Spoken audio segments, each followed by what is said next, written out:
हाँ hello. Yes sir. हाँ बच्चे ध्यान समझिएगा फिर से कि यहाँ पर जो क्वेश्चन में है कि 1 दिसंबर को 8 यूनिट था, रेट था 10 रुपया, और 1 तारीख के बाद 2 तारीख को फिर मटेरियल हम परचेज कर रहे हैं। कितना परचेज करना है? 6 यूनिट 12 के हिसाब से। लेकिन 1-2 के बाद 22 तारीख को परचेज कर रहे हैं, लेकिन 15 तारीख को बेच रहे हैं। तो 1-2 के बाद बच्चे 15 होगा कि 22 होगा? निश्चित रूप से वो 15 होगा। 15 का काम पहले करेंगे। तो 15 तारीख को बेच रहे हैं, तो बेचने के समय ही आपको ये डिसाइड करना पड़ेगा कि कौन सा मेथड हम यूज कर रहे हैं। फीफो कर रहे हैं कि लीफो कर रहे हैं कि हिफो कर रहे हैं कि मीफो कर रहे हैं कि एवरेज स्टॉक, जो भी कर रहे हैं वो मेथड की याद आपको तब आएगी बेचने के समय। तो बच्चे यहाँ पर हम बेच रहे हैं, लीफो मेथड यूज करते हैं। तो लीफो मेथड में 8 यूनिट 1 दिसंबर को है, 6 यूनिट 2 दिसंबर को है। अब मुझे 4 यूनिट को बेचना है, तो हम 8 में से लेंगे कि हम 6 में से लेंगे? तो फीफो मेरा कहता है कि जो पहले है उसको बेचो, लेकिन लीफो कहता है जो लास्ट में है उसको पहले बेचो। तो अब मुझे ये बताइए कि 8 यूनिट वाला पहले खरीदे थे, है ना, कि सॉरी पहले खरीदे बाद में खरीदे थे, कि 6 यूनिट वाला बाद में खरीदे थे? Sir 6 unit.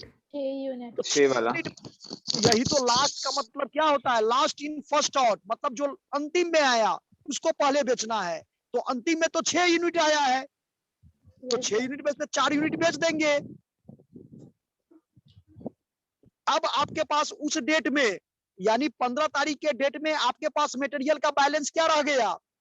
2। तो 8 यूनिट 10 के हिसाब से और 2 यूनिट 12 के हिसाब से। एम आई राइट की रॉन्ग? Right sir.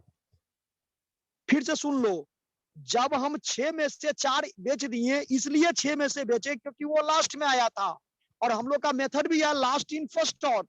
जो लास्ट वाला था उसको पहले बेचेंगे। तो लास्ट में तो 6 यूनिट वाला आया, इसीलिए पहले इसको बेचेंगे। लेकिन मेरे पास उस डेट में बैलेंस कितना बच गया? तो जब 8 यूनिट वाले को हम टच ही नहीं किए, तो वो तो टोटल का टोटल बैलेंस ही ना बच गया जी। Yes sir. और दूसरा जो मटेरियल था 6 यूनिट वाला, उसमें तो 4 यूनिट हम बेच दिए, तो उसका 2 यूनिट बच गया।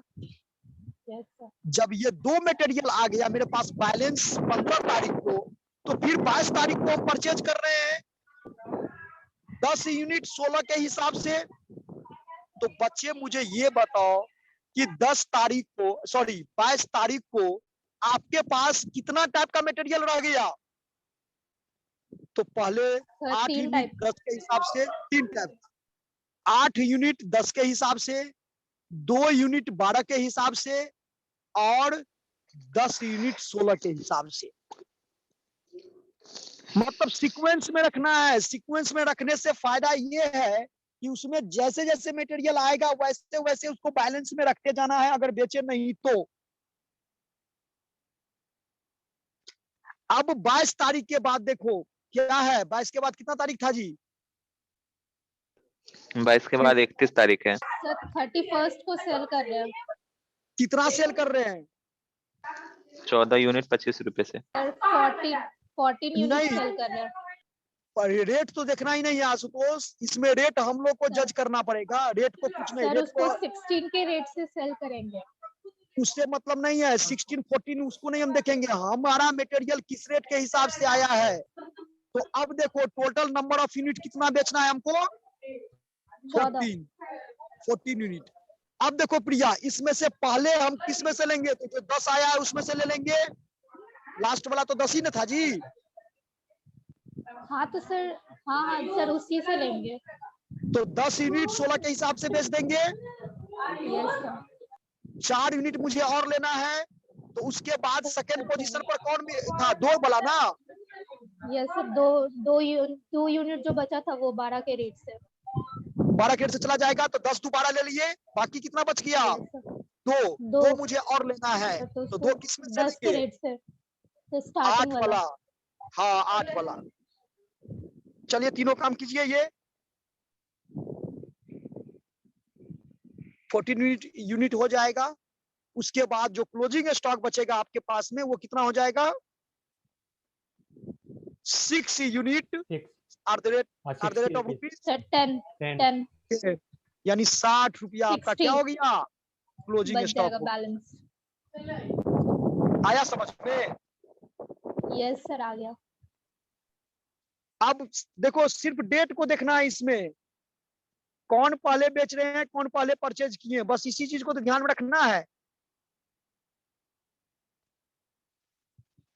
ठीक है, किसी बच्चे को किसी तरह का दिक्कत बताओ? No sir. सभी बच्चे को समझ में आ? राज यस सर। समझ में आ गया? Yes sir.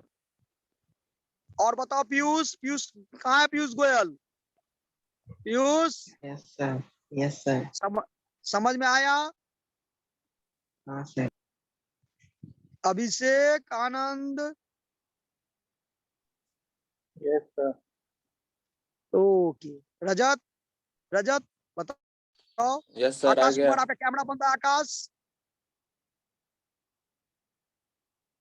2-3 बार इसको प्रैक्टिस कर लीजिएगा, निश्चित रूप से आप लोग को समझ में आ जाएगा। नेक्स्ट क्लास में बच्चे हम लोग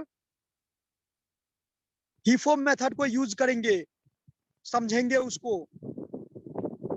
और जो सेंड किए हैं उसको बच्चे आप लोग क्या करोगे? थ्योरी को अच्छा से नोट्स बना के पढ़ोगे, या कहीं पर भी कोई दिक्कत होगा तो आप हमसे पूछोगे।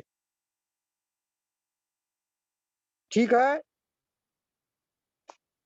हाँ या ना? Okay sir.